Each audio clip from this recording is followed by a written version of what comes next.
Hello there, Drew Hanish of Whiskey Lore, and it's time for another whiskey tasting. And today we're going to celebrate the 125th anniversary of the Bottled in Bond Act. And if you want to hear more about the Bottled in Bond Act, you can do so by going to the Whiskey Lore Stories podcast, Season 1, Episode 3. I go through the whole concept of food adulteration and how the Industrial Revolution basically took our food supplies from being farmed, and so you knew where things were coming from, to coming from factories, and now all of a sudden we're getting adulteration of food, which then turned into adulteration of whiskey. And the fact that the Bottled in Bond Act actually ends up being the first food safety law and the first consumer protection law in the United States. And it happened because of this man, Colonel E.H. Taylor. And so if you see here, that's what we're going to be tasting in this particular tasting episode.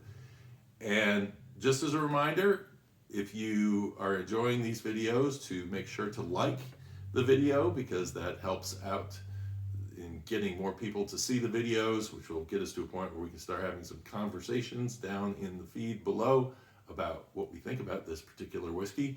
And then also subscribe if you would like to continue to see more of these kind of informative videos where we go into a little history or we talk a little bit about the distillery, that sort of thing. So Colonel E.H. Taylor small batch. There are some different versions of this you may see. There's a rye version of it. There's a barrel proof version, and there's a single barrel version, but this is the small batch version. So this one's a little bit easier to find. The other one's allocation, you're going to have problems, but you probably have a little allocation with this as well. Now, one of the things that comes along with bottled in bond whiskeys, at least it did way back when, are tax stamps. And if you look at this, this was the way that they would protect the bottle and say, okay, this is sealed and nobody has broken into this, it has not been adulterated, and the government saw it from one end to the other.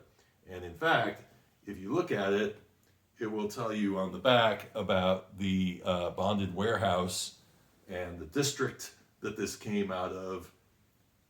This one actually says for medicinal purposes only, and that's because it came out during Prohibition. So somebody didn't get their medicine, because I have it. What they tried to do on this bottle was recreate some of that. So you'll see that there's a tax stamp here, although it is a red tax stamp or an orange tax stamp rather than being a green one. And it does have the man who actually pushed for the bill, and this is John G. Carlisle, who was a Kentucky senator, and then he was Secretary of Treasury at the time that he was contacted by Colonel E.H. Taylor. Taylor was a master marketer, and he really was frustrated by rectifiers who were adulterating whiskey and giving bourbon a bad name by putting words like straight and pure and bourbon onto packages of whiskey that were not actually bourbon, or maybe had a little bourbon in them, but then they were filled up with neutral grain spirit or something else, colorant being added, some things like prune juice being added, tobacco spit being added to give it color, or maybe they'd even go as far as strychnine. They really, when we say they were unscrupulous, they definitely were. So this is what E.H. Taylor was fighting against, because he's spending lots of marketing dollars to make his product something worth drinking and buying, and all of a sudden, here we have bourbon whiskey getting a bad reputation. So one thing with bottled in bond, 4 years and 100 proof. So with this, we're following that, and we're also following the, it has the tax stamp. That's not required anymore. So if you go to your store and you see bottled in bonds and they don't have a tax stamp on them, that's fine. I think it was in the 80s they finally did away with requiring the tax stamp on that. So we're going to jump in and do a tasting on this one. And actually, grab it right right here. And this is the Buffalo Trace mash bill number 1, which is the same mash bill that brings us Buffalo Trace, Eagle Rare, Old Charter, Benchmark. All of those fall into that along with this. Okay, and this, right off the bat, I get alcohol fumes off of it, which is interesting. There's some nice herbally rye coming through, even though mash bill number 1 is not as high rye as mash bill number 2. You can smell a little bit of the pepper in there, and then underlying all of this is a sweet character that's maybe vanilla, maybe butterscotch, maybe in that kind of range. If you let this sit in the glass a little bit longer than I did, the alcohol fumes will sort of die down on you a little bit, but they're definitely present after a fresh pour. There's a little bit of aged wood in there as well.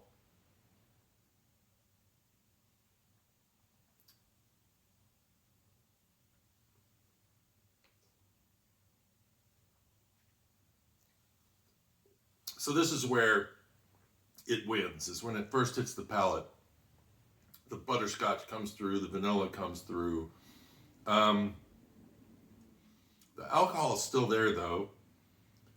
Goes into a little bit of an oak character, and then all of a sudden we start getting leather and tobacco notes towards the end. It fades fairly quickly with a pepperiness hanging on the tongue, and then as you sit there, you start to realize that butterscotch is actually lingering with you, and it leaves a really nice, pleasant taste in your mouth. Still kind of experiencing a little of that pepper heat. The thing is that this is a 50% alcohol whiskey, so it should be fairly potent, but it's actually really easy to drink. So now the thing that I'm going to bring up here is that where my disappointment comes in a little bit over Buffalo Trace on this is that Buffalo Trace does not really give me that alcohol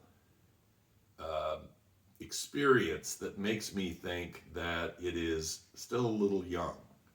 And it's weird to say that the 4-year-old whiskey is a little young when you have craft distillers who are doing a year, 2 years, that sort of thing. But it does have some youth to it. And Buffalo Trace, likely this is aged for maybe 5, 6, 7 years, whereas this tastes like it's probably aged for maybe 4, 5, 6 years. It's going to be a little bit younger, and if you look at the color on the two, you might be able to tell that this is a little bit darker. And if you look at Eagle Rare, it's even darker than that, because Eagle Rare is supposed to go to 10 years. So the youth is there. It's probably the one thing that kind of holds me back from really being overly excited about this whiskey. It's a nice one. I definitely don't mind having it in my cabinet, but if I have an opportunity to buy Buffalo Trace or this, I'm probably going to buy the Buffalo Trace, because I think it's just a little bit more finished versus this, which I think could probably do with either different placement in the warehouse or something to really kind of help it mature a little bit faster and take those edges off, or just leave it in the cask a little bit longer. But if you do that, then you end up with Buffalo Trace, I guess. So just buy Buffalo Trace and be done with it. So anyway, I hope you enjoyed that review. If you've had this before, tell me what you think and what your experience has been with it, and whether you would buy this or you would buy Buffalo Trace or Eagle Rare, which in that mash bill line, or maybe you just really like youth and you want to go for the Benchmark or the Old Charter. Hey, it's up to your own individual palate. And if you enjoy the video, make sure that you like and subscribe, and let's have a little conversation down there too, if you want to talk about these whiskeys as I'm posting all of these fun videos. So I hope you enjoyed this, and until next time, cheers and Slanjava.